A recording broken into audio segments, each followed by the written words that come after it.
সদাকাল্লাহুল আযীম। আসসালামু আলাইকুম।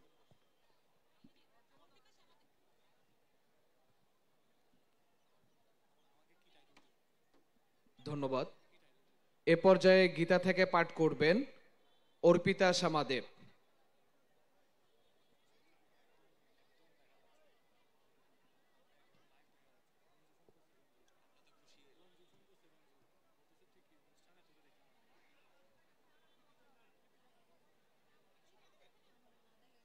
আমি শ্রীমদ্ ভগবত গীতার জ্ঞানযোগের ৪র্থ অধ্যায় থেকে একটি শ্লোক পাঠ করছি।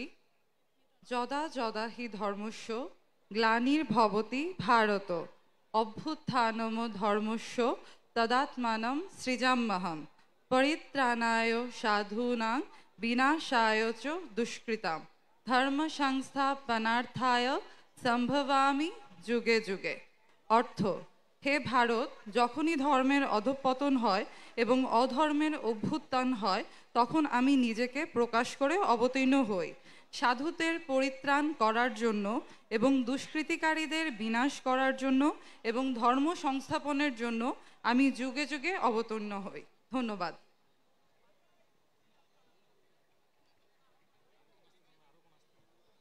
ধন্যবাদ অর্পিতা শ্যামাদেবকে। তিনি পাঠ করলেন পবিত্র গীতা থেকে। আমাদের মাঝে ত্রিপিটক পাঠ করতে আসছেন আবির বড়ুয়া।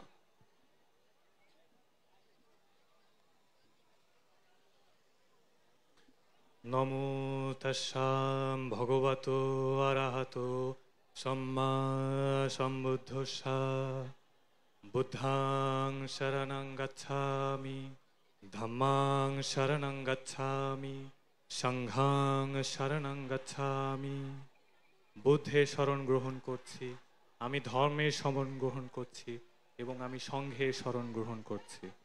ভগবান গৌতম বুদ্ধ এবং বুদ্ধের মুখনিসৃত কিছু বাণী এবং কিছু নিয়ম সংক্ষেপে পাঠ করছে। গৌতম বুদ্ধ বলেছেন, বৌদ্ধ ধর্মাবলম্বী এবং সকলের, জগতের সকলের সুখের জন্য কিছু নিয়ম বলে গেছেন, যেগুলোর মধ্যে 5টা নিয়মকে আমরা প্রাথমিকভাবে সকলেই পালন করে থাকি। ভগবান বুদ্ধ বলেছেন, প্রাণী হত্যা, চুরি, ব্যভিচার, মিথ্যে কথা বলা এবং নেশা, এগুলো আমাদেরকে বর্জন করতে হবে এবং এগুলোর বিকল্প হিসেবে কোনো নিয়মের কথা বলে যায়নি। তবেই আমরা সুখে শান্তিতে সকলে একত্রে থাকতে পারবো। সব্বে সত্তা সুখিতা হন্তু, জগতে সকল প্রাণী সুখী হোক।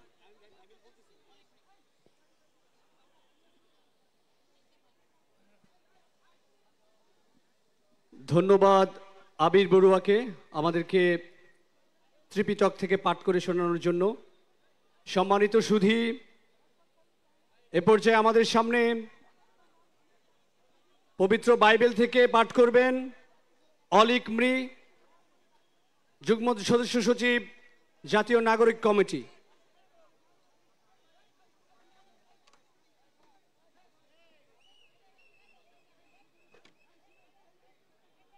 পবিত্র বাইবেল থেকে পাঠ করছি গীত সংহিতা 1 অধ্যায় 1 থেকে 3 পদ। ধন্য সেই ব্যক্তি যে দুষ্টদের মন্ত্রণায় চলে না, পাপীদের পথে দাঁড়ায় না, নিন্দুকদের সভায় বসে না, কিন্তু সদাপ্রভুর ব্যবস্থায় আমোদ করে, তাহার ব্যবস্থা দিবারাত্র ধ্যান করে।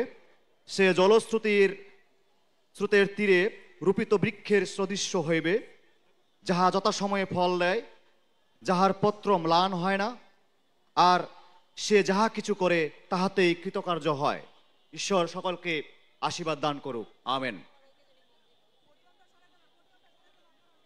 ধন্যবাদ অলিক প্রিকে।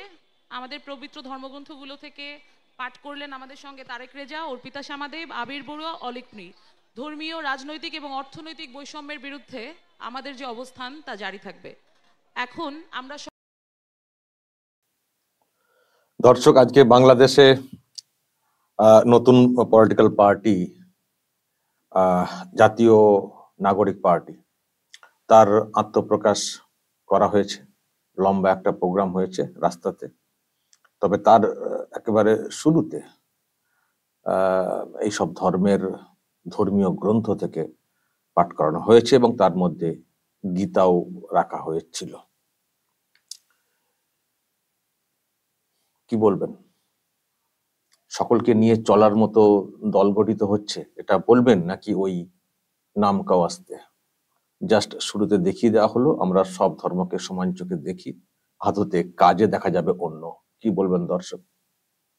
এদের যা মন মানসিকতা, এবং হাসিনাকে উৎখাত করার পরই যেসব কাণ্ড ঘটেছে, যেসব স্লোগান ওখানে তৈরি হয়েছে, যে হামলা হয়েছে, অত্যাচার হয়েছে, এবং সেই সময় যেভাবে নীরব থাকা, চিন্ময় প্রভুকে বিনা বিচারে যেভাবে আটকে রাখা, সেখানে গীতা পাঠ করিয়ে কি বার্তা? যে আমরা সবার জন্য মানে সবাইকে সমান চোখে দেখবো, এইভাবে চলবো, নাকি এটা হচ্ছে এক ধরনের আই ওয়াশ? নিশ্চয় দর্শক আপনাদের কমেন্ট থাকবে, কমেন্ট করবেন। প্রিয় দর্শক, আমি শফিকুল ইসলাম এবং আপনারা দেখছেন আরামবাগ টিভি।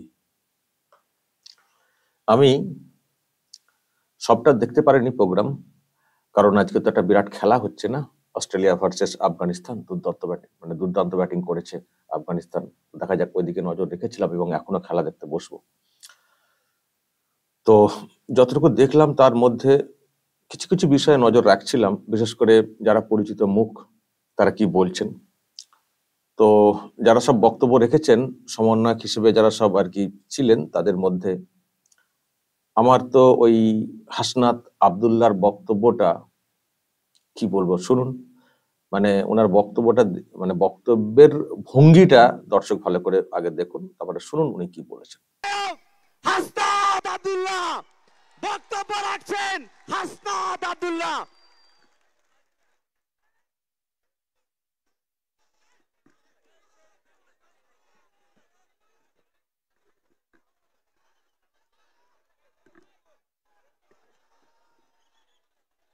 প্রিয় দেশবাসী, আপনারা জানেন আমরা দীর্ঘ ১.৫ দশকের আওয়ামী জাহিলিয়াতের শাসনের পরে আজকে আমরা মুক্ত বাংলাদেশে যেই সংসদ ভবনকে আমরা ফ্যাসিবাদ মুক্ত করেছি, সেই সংসদ ভবনের সামনে আমরা গণতান্ত্রিক প্রক্রিয়ায় সেই সংসদ ভবনে যাওয়ার জন্য আজকে আমরা মানিক মিয়া এভিনিউতে এসে দাঁড়িয়েছি। প্রিয় দেশবাসী, আপনারা জানেন দীর্ঘ ১.৫ দশকের বেশি সময় ধরে আমাদের দেশে ছিল বিচারহীনতার সংস্কৃতি। লগি বৈঠা থেকে শুরু করে ২০০৯ সালে আমাদের দেশের যারা ডিফেন্স অফ ফার্স্ট লাইন বিডিআরদেরকে আপনারা দেখেছেন কিভাবে ভারতীয় আগ্রাসনের মধ্য দিয়ে হত্যা করা হয়েছে। প্রিয় দেশবাসী, আপনারা দেখেছেন এই স্পষ্ট বিডিআর হত্যাকাণ্ডকে বিডিআর বিদ্রোহ হিসাবে চালানো হয়েছে। আপনারা দেখেছেন শাপলা চত্বরে আমাদের দাড়ি টুপিওয়ালা ভাইদের উপরে রাতের অন্ধকারে কিভাবে জেনোসাইড চালানো হয়েছে। এটা কি করে চলবেন সকলকে নিয়ে? এই তো ওনাদের বক্তব্য, শুরুতেই এইসব বক্তব্য রাখছেন, এবং ভারতের আগ্রাসন, ভারতের কথা সেই বলতেই হবে, না হলে তো আবার নিজেদের মধ্যে ইউনিটি রাখা যাবে না, তাই না? মানুষকে অন্যদিকে ভুলিয়ে রাখা যাবে না, তাই না? এইসব হয়েছে। দর্শক শুনলেন, গলার যেন শিরা একেবারে ফুলিয়ে ফেলছেন যেভাবে বক্তব্য রেখেছেন এই হাসনাত আব্দুল্লাহ। সবাই রেখেছেন মোটামুটি। আমি শুধু ওই যিনি কিনা পরবর্তী প্রধানমন্ত্রী হবেন বলে বলা হচ্ছে, নাহিদ ইসলাম, ওনার ছোট্ট একটা বক্তব্য খানিকটা শুনিয়ে দিই। ওনাদের কি বক্তব্য, কি স্বপ্ন, সেসব নিয়ে কি বলেছেন, আমি ওটা জাস্ট শুনিয়ে দর্শক শেষ করব। দেখুন। রাজনৈতিক দলের নেতৃবৃন্দ সবাইকে সংগ্রামী সালাম এবং শুভেচ্ছা। আজকে এক ঐতিহাসিক মুহূর্তে আমরা অবস্থান করছি এখানে, এবং আজকের এই অবস্থান থেকে আমরা আমাদের যে নতুন রাজনৈতিক দল জাতীয় নাগরিক পার্টির ঘোষণা করেছি। প্রিয় বন্ধুগণ, আজকের এই মঞ্চে দাঁড়িয়ে আমরা কেবল সামনের কথা বলতে চাই। আমরা পিছনের ইতিহাসকে অতিক্রম করে একটি সামনের সম্ভাবনার বাংলাদেশের স্বপ্নের কথা বলতে চাই। সেই স্বপ্নের বাস্তবায়নের লক্ষ্যেই আজকে আমরা এখানে উপস্থিত হয়েছি। জুলাই গণ অভ্যুত্থানে ছাত্র জনতার মধ্য থেকে স্লোগান উঠেছিল, তুমি কে আমি কে, বিকল্প বিকল্প।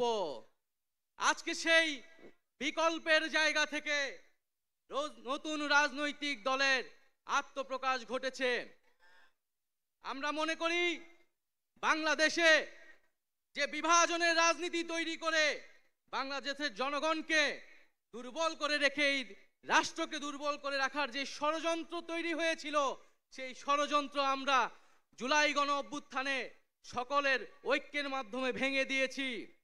আমরা আজকের এই মঞ্চ থেকে শপথ করতে চাই যে বাংলাদেশকে আর কখনোই বিভাজিত করা যাবে না। বাংলাদেশে ভারতপন্থী পাকিস্তানপন্থী কোনো রাজনৈতিক ঠাঁই হবে না। ভারতপন্থী তো বললেন, আবার পাকিস্তানপন্থী আবার কাকে উদ্দেশ্য করে বলছে? এখন তো পাকিস্তানি তো ভাই ভাই, এ বলার অর্থ কি? মানে ভারত বিষয়টা শুধু একা, মানে শুধু ভারত একা বললে, মানে শুধু ভারতের কথা বললে অন্য রকমের অ্যাঙ্গেল হবে বলে সেই জন্য পাকিস্তানটা জুড়ে দিলেন, নাকি পাকিস্তানপন্থী আবার অন্য কোনো দলকে মানে ভেবে বলছেন? মাঝে মধ্যে গুলিয়ে যায়। কিন্তু আপনারা যেখানে প্রোগ্রাম করছেন ওখানে তো দেখছি যে প্যালেস্তাইনের পতাকা উঠছে। দর্শক দেখলেন কি? প্যালেস্তাইনের পতাকা উঠছে যেখানে বক্তব্য রাখা হচ্ছে, লক্ষ্য করলেন কি আপনারা? প্যালেস্তাইনের পতাকা আমি তো দেখলাম এক ঝলক। এখন কোন পন্থী কি হবে? মানে এখন কি প্যালেস্তাইন পন্থী? মানে আপনারা কি সব প্যালেস্তাইন পন্থী হয়ে যাবেন? যাই না কি কোন পন্থী অ্যাকচুয়ালি আপনারা হবেন শেষ পর্যন্ত, সেটা আমরা পরে বুঝবো, দেখা যাক। তবে ভারত যে টার্গেট সেটা আমরা হাবে ভাবে সব বুঝতে পারছি কথাতে। এই যে দেখুন প্যালেস্তাইনের পতাকা উঠছে, দেখতে পাচ্ছেন? প্যালেস্তাইনের পতাকা উঠছে। দর্শক আর কিছু বলছি না, এখন জাস্ট আজকে দলটা শুরু হয়েছে, যা বলার পরে বলবো, কয়েকদিন যাক। তবে আপনাদের কি মনে হয় দলটা কি দাঁড়াতে পারবে, নাকি অন্য কিছু ভাবছেন? দর্শক বলবেন আপনারা, আপনাদের কি ধারণা কি হতে চলেছে এই দলের ভবিষ্যৎ? যা বলার বলবেন কমেন্ট বক্সে। নজর রাখবেন আরামবাগ টিভিতে।